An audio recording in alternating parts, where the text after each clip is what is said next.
What's going on, guys? Sir Edward with another podcast of the Kitchen Sink.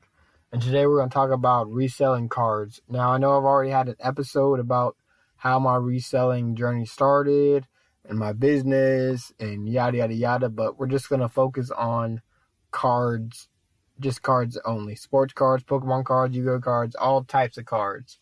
So, for those who don't know, I've been reselling sports cards.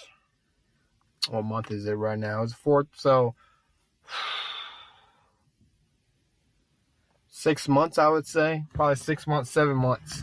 And I learned it from Gary Vee. I'm a huge, huge fan of him. And, one day he was just talking about like sneakerheads are going to go to sports cards flipping. There's money to be made. People are asleep. People don't listen. You know how he is.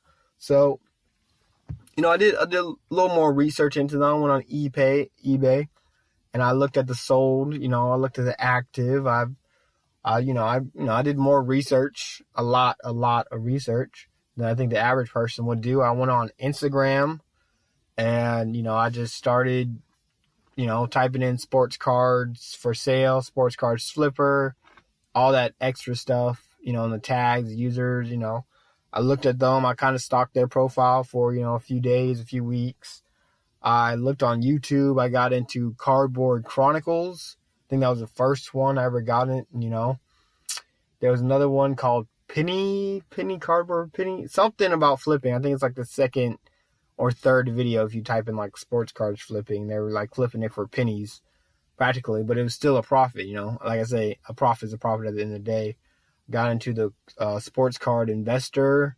He's kind of blown up. PSA collector, and then good old Gary Vee too. So I did a lot of research before I just hopped in. I think a lot of people are just hopping in. They hear Gary Vee talk about it, and they just hop in. They just go on eBay and just buy whatever. And that's kind of something I did too. And I did my research. I hopped in, but I had all cards I've bought on eBay, PSA 10s, I still have them, or I've made my money back on them. But I know like one card I'm stuck with probably for good is McDonald's Eric Gordon. It's a PSA 10, but who wants Eric Gordon, right? So, I hopped in, and like I said, like I bought cards, sports cards, basketball cards mainly off of eBay. And I've gotten a lot of free cards off of Facebook Marketplace. I think that is very underrated. A lot of people are cleaning, and they just want to throw their cards away, and a lot of the people don't know the value of them. So, from one person, I got a Hakeem Olajuwon Olympic card, number to 500 with a coin and the card. And that's rare because I still have not seen any comps. And I posted in Facebook groups that I'm in for cards, and it's just rare.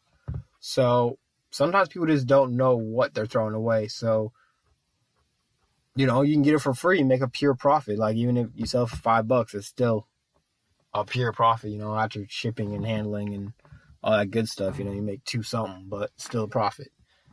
So I would say, I'm not rich off of sports cards, but I've definitely made hundreds of dollars from flipping sports cards that, like I said, majority I got for free. So basketball cards have always been a thing for me. I used to collect it when I was younger. And I would steal them from my older brother, and I would just say that they were mine. Because, he didn't really care either. He's older than me. So he, when he was in high school, I was in, middle school or elementary, whatever. So he didn't really care about me stealing it. And then eventually I just took all of them, and he didn't care because, what are you going to do with sports cards, right? You're a jock in high school.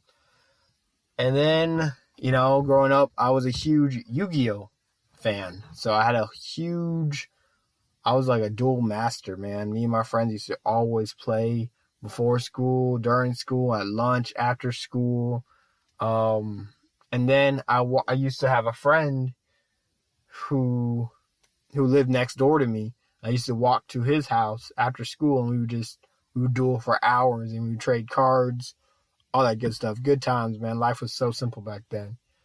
And what happened there was I'll get to that later on. And then in the mix of those Yu-Gi-Oh cards, I always remember Dragon Ball Z cards. Now, I was a huge Dragon Ball fan growing up. I even have a tattoo of a 3-star Dragon Ball on me. And still needs to be added to, but whatever. Talk about that in another podcast. But I always remembered having Dragon Ball Z cards mixed with the little chest I have of sports cards, Yu-Gi-Oh cards, and Pokemon cards, and Dragon Ball Z cards. But I never played I didn't even know, I thought they were just fun to have because I love Dragon Ball Z, right? And then I'll talk about that later on the back end of this. And then Pokemon cards, I never really liked Pokemon. I was never into it. That and Digimon I didn't like at all, but my brothers and sisters were all in Pokemon cards, so some got passed down to me or found around the house, But I was never ever into Pokemon. So, I figure out you can resell them, right? So what had happened was with my sports cards, I had a huge collection. My brothers had binders, and my ex, we shared a storage unit after we moved. We broke up, and I remember getting my stuff, and I was like, I'll get. At the time, I was like, I wasn't thinking, oh man, sports cards are so important, right? And practically, long story short, she lost the storage room. So all of those cards, some lucky person has them, or maybe they didn't know and they threw them all away. But I remember getting into Gary V before I started actually selling them, and I was asking her and over, hey, let me come to the storage unit, let me get my cards out. I use the excuse I wanted to pass down to my son because I have a stepson. So, all these excuses, and she's like, no, petty Betty. So, so that's what happened to all my sports cards. And now onto my Yu-Gi-Oh collection. I kind of outgrew Yu-Gi-Oh before a lot of my friends did. So what I did was I gave them all to my friend who lived next door to me after I was done outgrowing it. And he passed away a few years later. And I don't know what his parents did with it. My mom still keeps in contact with his parents. So I don't know really what happened, but that was a huge, huge collection there. So we had another friend that we also dueled with a lot, and he still has his cards.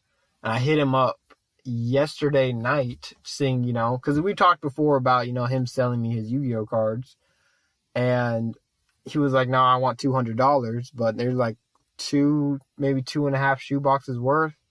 So I don't know, $200. I'm still doing research back on Yu-Gi-Oh cards, so I still don't know that much. I don't know the value of them anymore. I can still pull out, a deck, a custom deck. I can still put together a custom deck and duel you, but I don't know the resale value of Yu-Gi-Oh cards. So I'm looking into that right now, and maybe he may get 200 or he may get 100. I don't know. We will see, but I know he wants to get rid of them. So, it'll be a good trade, and he's my friend too, so my lover give me a discount, at least support my business. But and now that I'm getting more into cards, I'm getting Dragon Ball Z cards are just they're interesting right now because it's such a small market. If you go to Dragon Ball Z cards on eBay, I think there's less than 1,000 listings, and you go to the sold and people are buying Dragon Ball Z cards all day and all night. So last night I was doing my research on Yu-Gi-Oh and Dragon Ball Z cards. I messaged a lot of different Instagram pages, a lot of TikTok pages. And shout out to TikTok, because TikTok is slowly becoming one of my better social media sites. I still get more engagement with Instagram, but TikTok is so interesting. I've deleted my Snapchat. I don't even have a Snapchat. And I don't know. TikTok is definitely, it's weird. But, like I said, I've messaged different people and they gave some good responses. It takes a while to sell. Some people say it takes a while to sell. You just got to know the market. They say London is very big into Dragon Ball Z cards. I don't know why, but so, I'm just looking more and more into that. And I'm also trying to expand sports cards from just basketball into other sports. So like football, I think football for me is I love football growing up. I played football. I was a right outside linebacker and a fullback in high school. I love Ray Lewis with with a passion. And when Ray Lewis retired, I stopped watching football like completely. It just wasn't there for me. So I haven't watched a full, since he retired, I probably watched about less than like 3 full games of football. So I'm trying to get back in football. The draft came, a week ago? Like a week ago. And I reached out to 2 of my acquaintances. I wouldn't call them friends because I haven't talked to them in like a year. And I just, asked who do you think got the rookie of the year? Who's the dark horse? Because I'm on eBay already looking up cards, They told me who was who. So as I'm getting back into football, I think football is going to be more of a flip thing and not like a long-term investment. Because I got like a Jay Morant for the NBA, the Grizzlies. That's a long-term investment. A Giannis rookie card also is a long-term investment. So for football, I picked up Will Fuller on the Houston Texans.